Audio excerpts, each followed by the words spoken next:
موضوعنا النهارده يا جماعة هنتكلم عن مرحلتين مهمين جدا جدا في نبات العنب. نركز مع بعض يا جماعة في الموضوع بتاع النهارده، مهم جدا. مرحلة الخف ومرحلة التحجيم وطرق الخف المختلفة، وأنهي طريقة أفضل، ورشات التحجيم المثلى، وإيه الرش اللي أنت هترشه عشان يديك تحجيم كويس، وإيه الرشات اللي ممكن تعمل لك مشاكل في فترة التحجيم.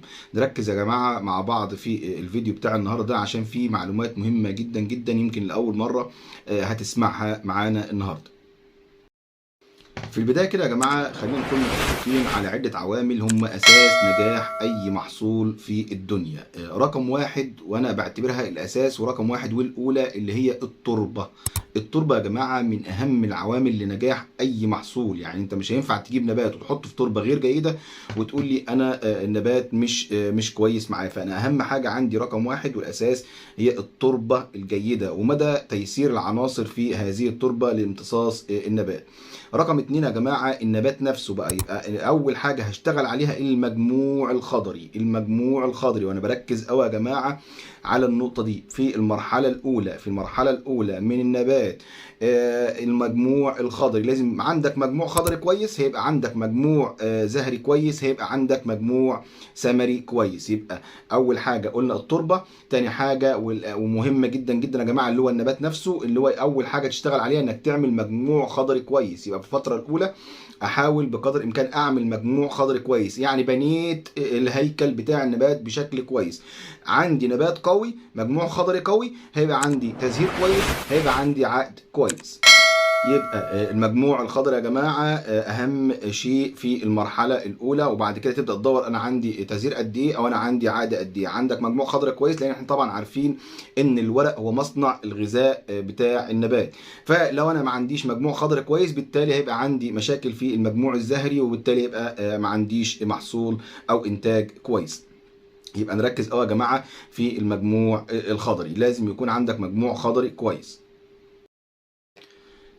تالت حاجة يا جماعة معانا النهاردة العمليات الفنية اللي انت بتجريها على محصول العنب. من اهم الحاجات يا جماعة ومن اهم العوامل لنجاح المحصول. يعني مثلا التقليم تقليم جيد، يبقى انت عندك محصول جيد. عندك مجموع خضري كويس، فانت هتاخد خف طبيعي للعناقيد. يعني لو المجموع الخضري كويس يا جماعه، ده بيساعدني ان انا بيبقى عندي خف طبيعي للعناقيد، ويفضل ان الخف يكون طبيعي. ما كانش عندك خف طبيعي، فحضرتك هتتجه للخف بالرش بمنظمات النمو اللي هو الجبرلين، او هتتجه للخف الميكانيكي اللي هو باستخدام العماله. وطبعا ده مكلف، ولكن انا عن نفسي انا بفضل الخف الميكانيكي، ولكن عشان هو مكلف جدا اليومين دول فهنتكلم عن الخف باستخدام الجبرلين لو انت ما عندكش خف طبيعي. والخف يا جماعه بيختلف على حسب نوع العنب نفسه. يعني في انواع كتير جدا للعنب، فكل محصول كل نوع من انواع العنب وكل صنف بيختلف بدايه رش الخف. ارش الخف امتى؟ مثلا ارش الخف امتى في العنب النباتي، ارش الخف امتى في العنب الكريمسون، ارش الخف امتى في البرايم اللي هو الايرلي سويت، او ارش الخف امتى في الفليم. كل صنف يا جماعه من اصناف العنب له مواعيد في الخف لازم نلتزم بيها، ولا ترش ولا تتاخر ولا تبدا بدري. يعني مثلا يا جماعه خلينا نبدا بصنف عنب الفليم، وامتى ارش رشات الخف. حضرتك هتبدا ترش رش الخف يا جماعه لما يكون التزهير، انا بتكلم دلوقتي عن العنب الفليم المغطى اللي هو مغطى ببلاستيك، تمام. هتبدا ترش الفليم، يعني الفليم المغطى لما يكون عندك تزهير من 50 ل 60%. ده يا جماعه العنب الفليم المغطى ببلاستيك. هترش لما يكون عندي تزهير بنسبه 50 الى 60%. ابدا ارش رشات الخف. وهترش رشه الخف يا جماعه، هترش 1 قرص جبرلين على ال 100 لتر ميه. مش عايز اكلمك بكلام مكلكع واكلمك بالبي بي ام والكلام ده، فخلينا نكون واضحين مع بعض كده ونتكلم بالتفصيل وبشكل مبسط وبشكل الناس كلها تقدر تفهمه. ولكن ركز معايا يا جماعه عشان الحلقه دي مهمه جدا، وهنتكلم النهارده على حاجات مهمه جدا تاخد بالك منها. ارش الخف في عنب الفليم المغطى هتحط 1 قرص على ال 100 لتر ميه، 1 قرص جبرلين على ال 100 لتر ميه، وترشه 3 رشات كل 3 ايام رشه. نرش 3 رشات كل هي من 3 الى 5 ايام، ولكن افضل لما ترش على 3 ايام هتاخد نتيجه مثلى ونتيجه محترمه جدا ونتيجه كويسه جدا في خف العنب. يبقى الفليم المغطى يا جماعه هنرش 1 قرص جبرلين على 100 لتر ميه. لو انت هترش 200 لتر حط قرصين، 300 لتر حط 3 اقراص، 400 لتر حط 4 اقراص. تمام؟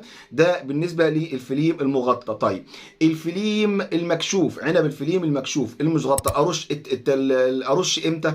لما يبقى عندي تزهير يا جماعه من 25 ل 30%، يعني تقريبا يعني نسبة ربع التزهير، يعني 25 ل 30% تزهير ابدا ارش الفليم المكشوف. وبرضه هرشه بنفس النسبة اللي انا قلنا عليها دي، اللي هو 1 قرص لل 200 لتر ميه. ولكن تاكد من مصدر الجبرلين اللي انت جايبه يا جماعه، لازم يكون البيرليكس او الجبرلين اللي انت جايبه من مصدر كويس وبتاع شركه محترمه. يبقى عندك ممكن تستخدم الجبريليك اسيد اللي هو الايطالي، او تستخدم الجبريليك اسيد بتاع شركه شورى، دول محترمين جدا ومضمونين يعني. فانت حاول تجيب الجبرلين من مصدر كويس. تمام كده؟ احنا اتكلمنا عن الفليم المغطى واتكلمنا عن الفليم المكشوف. الفليم المغطى قلنا هنبدا رش التزهير. نركز قوي يا جماعه في المواعيد دي عشان مهمه جدا. تبدا رشه الخف في عنب الفليم لما يكون عندك تزهير من 50 ل 60%، ده الفليم المغطى. ولكن الفليم المكشوف نرشه لما يكون عندي تزهير من 25 ل 30%. نيجي بقى يا جماعه للصنف الثاني اللي هنتكلم عنه النهارده. هنتكلم عن مرحله الخف النهارده. هنتكلم عن الصنف الثاني النهارده. معانا هو العنب البناتي. نركز بقى يا جماعه عشان العنب البناتي ده رخم شويه في موضوع الخف ده، بيبقى رخم شويه. العنب البناتي يا جماعه هتبدا ترش رشات الخف مع بدايه اول تزهير للشجره. اول ما يبدا عندك تزهير، اول ما التزهير كده يقول بسم الله الرحمن الرحيم ويبدا عندك تزهير، تبدا ترش رشات الخف. وهترش برضو يا جماعه بنفس التركيز اللي احنا قلنا عليه، اللي هو 1 قرص لل 100 لتر ميه. في بعض الناس او بعض المنصات او بعض المهندسين المحترمين عراس طبعا بيقولوا ان انت ترش قرص واحد على 1000 لتر ميه. ده يا جماعه لا، يعني معلش مع احترامي للجميع قليل جدا جدا جدا، يعني ما يعني حتى مش واصل الدوز المطلوب. هترش قرص جبريليك اسيد على ال 100 لتر ميه امتى بقى يا جماعه في العنب البناتي؟ مع بدايه التزهير. مع بدايه التزهير العنب البناتي يا جماعه ترشه مع بدايه التزهير. ترش 1 قرص جبريليك على ال 100 لتر ميه. تمام؟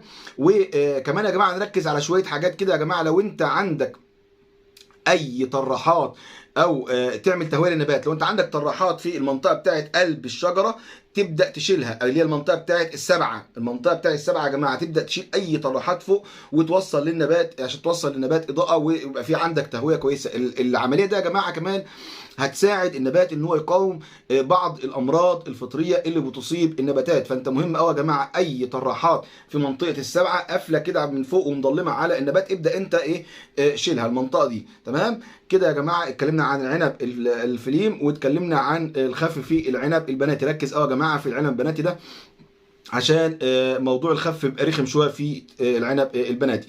فانت هترش العنب البناتي للخف مع بدايه التزهير. في حاجه يا جماعه كمان انا يعني عايز اتكلم فيها، ولكن مش عايزها يعني برضو تلخبط ناس كتير. في ناس كتير يا جماعه بتحط يوريا مع الجبريليك. في ناس كتير بتحط يوريا مع الجبريليك في مرحله الخف. انا وجهه نظر انا الشخصيه بلاش يوريا، بلاش يوريا في مرحله الخف. انا اصلا في الفتره دي يا جماعه بحاول ان انا بقدر الامكان ان انا اقلل الازوت، يعني حتى في الفتره ان انا هحاول بقدر الامكان ان انا اقلل الازوت. فانت يا جماعه بلاش يوريا. الجبريليك ده منظم نمو، انما اليوريا ده حاجه تانية خالص. فانت هترش الجبريليك لوحده هيديك النتيجه المطلوبه وهيديك عنقود فيه سيمتريه كويسه وهيخف لك العنب بشكل كويس جدا وبشكل منتظم. كده يا جماعه خلصنا مرحله الخف. في بقى يا جماعه نقطه مهمه جدا نركز فيها بعد مرحله الخف دي. ركز قوي يا جماعه معايا في الكلام اللي انا هقوله ده. بعد ما خلصت انت مرحله الخف تبدا تقلل التسميد الازوتي بشكل كبير جدا، قلل النيتروجين بشكل كبير، تبدا تخف التسميد الازوتي خالص في الفتره ما بعد الخف. مهم جدا يا جماعه تقلل التسميد الازوتي في المرحله دي. وزي ما قلت لك انت خلاص اشتغلت على مجموع خضري كويس في البدايه، خلاص انت بقى في المرحله دي ابدا انت بقى ايه، ارفع لي الازوت خالص في الفتره دي. وحتى كمان تحاول ان انت تثبت النيتروجين اللي موجود عندك في النبات وتخليه يتجه ناحيه التصنيع او يشتغل حتى على المجموع الثمري اللي موجود عندك. طيب هتعمل ده ازاي؟ هقول لحضرتك. انت هتزود التسميد بالمغنيسيوم في الفتره دي، تزود المغنيسيوم جدا، تزود المغنيسيوم جدا. يعني ممكن الفدان ياخد في الفتره دي مثلا في النقاط ممكن يوصل من 5 ل 7 كيلو للفدان في النقاط، تمام، في التسميد اللي هو بالتنقيط. فتزود المغنيسيوم في الفتره دي. المغنيسيوم ترشه وتسمده.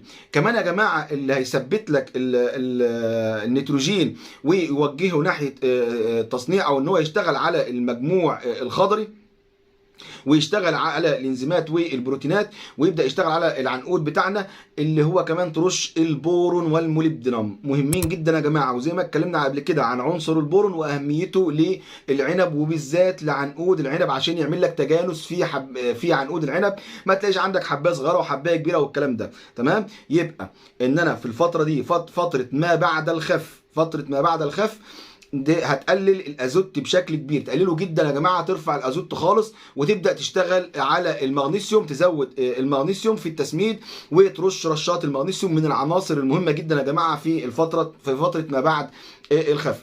طيب هتيجي بعد كده يا جماعه، قلنا هتهتم بعنصر البورون والموليبدينم، تهتم بيهم جدا، وتهتم بعنصر الكالسيوم. الحاجات اللي بقولها دي يا جماعه مهمه جدا، ومش هتلاقي حد يقول لك بالتفصيل كده وبالراحه. يبقى نقول تاني، حضرتك بعد عمليه الخف هتقلل من التسميد الازوتي اللي هو النيتروجين، سواء انت كنت بتستخدم بقى نترات نشادر الكلام ده، هتبدا تقلل من التسميد الازوتي، تبدا ترفع وتثبت كمان النيتروجين اللي موجود عندك في النبات، وتبدا ترفع لي تثبته ازاي؟ تبدا ترفع عنصر المغنيسيوم من التسميد والرش. كمان تهتم بعنصر البورون والموليبدينم، مهمين جدا، وعنصر الكالسيوم في المرحله دي.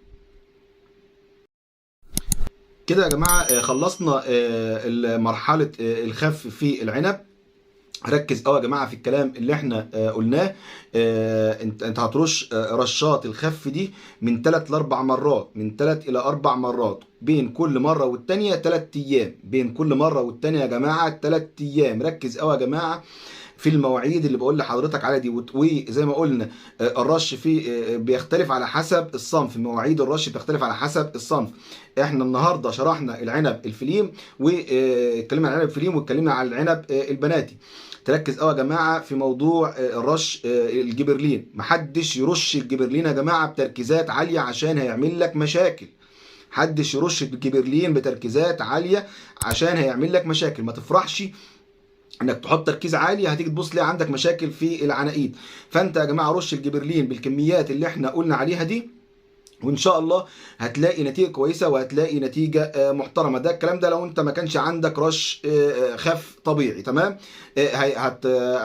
هتستخدم رش الخف بالرش الجبرلين اللي هو منظم النمو، او هتستخدم الخف الميكانيكي لو انت مش عايز ترش. ولكن الجبرلين يا جماعه مهم جدا في المرحله دي زي ما قلنا، وترشه كل 3 ايام. نيجي بقى يا جماعه لمرحله التحجيم. تركز بقى يا جماعه بعد ما خلصت انت اتكلمنا طبعا على بعض الحاجات المهمه اللي انت تركز عليها بعد مرحله الخف. هنتكلم دلوقتي عن التحجيم في العنب. اهم عناصر موجوده معايا يا جماعه وبحتاجها في الفتره دي بتاعه التحجيم دي ايه؟ البوتاسيوم، البورون، والجبرلين. ركز مع بعض يا جماعه. البوتاسيوم رقم 1، البورون، الجبرلين.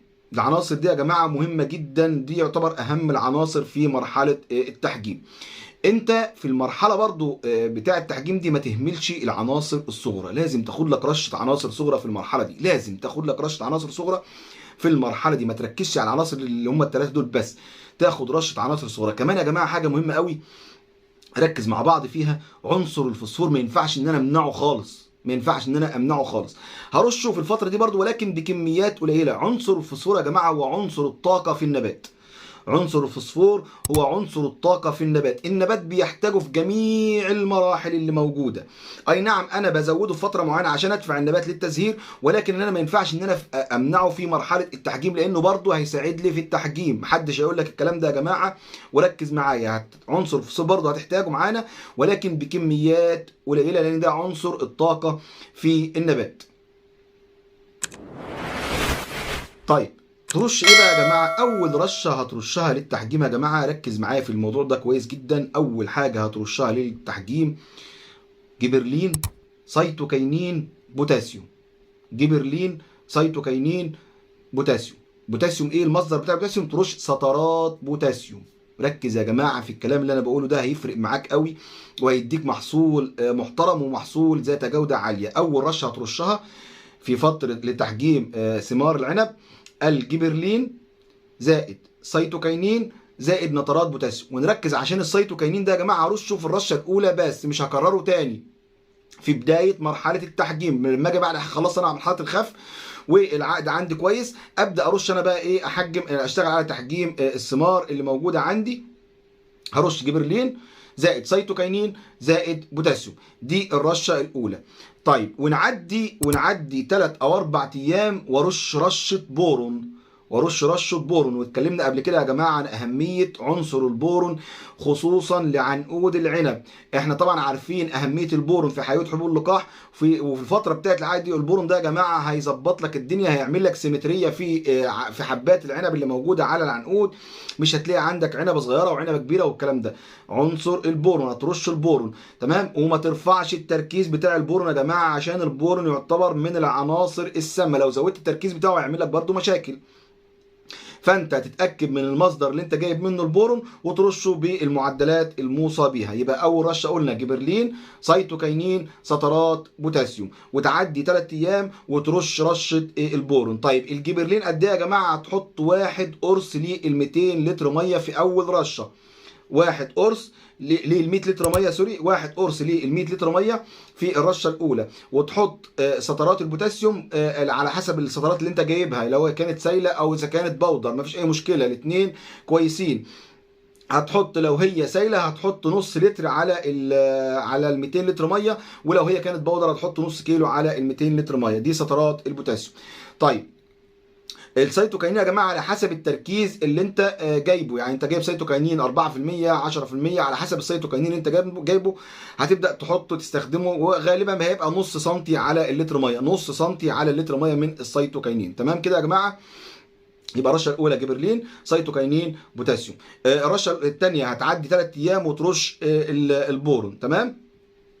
بعد كده يا جماعه هترش الرشه اللي بعد كده، هتبقى 2 قرص جبرلين زائد سطرات بوتاسيوم زائد مغنيسيوم. ركز يا جماعه في الكلام اللي انا بقوله ده، مهم جدا جدا جدا، هيظبط لك الدنيا. جبرلين زائد سطرات بوتاسيوم زائد مغنيسيوم، دي الرشه الثالثه.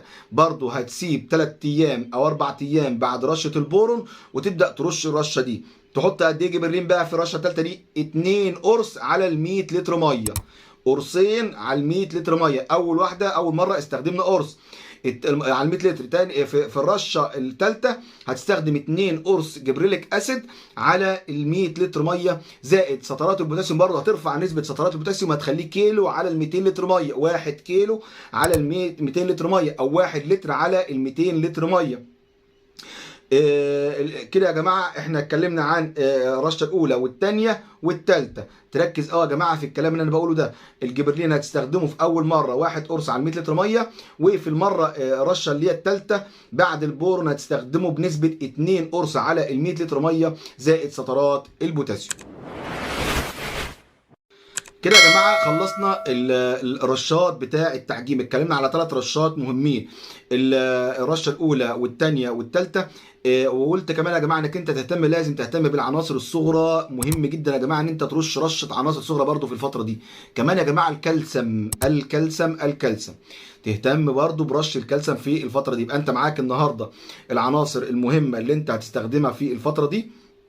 هتستخدم البوتاسيوم، هتستخدم البورون، هتستخدم الفوسفور بنسبه قليله، مره على الاقل مره في الفتره دي تستخدمه ولكن بنسبه قليله عشان الفوسفور ده عنصر الطاقه. هتستخدم الكالسيوم، ترش رشه كالسيوم برضو مهم جدا يا جماعه.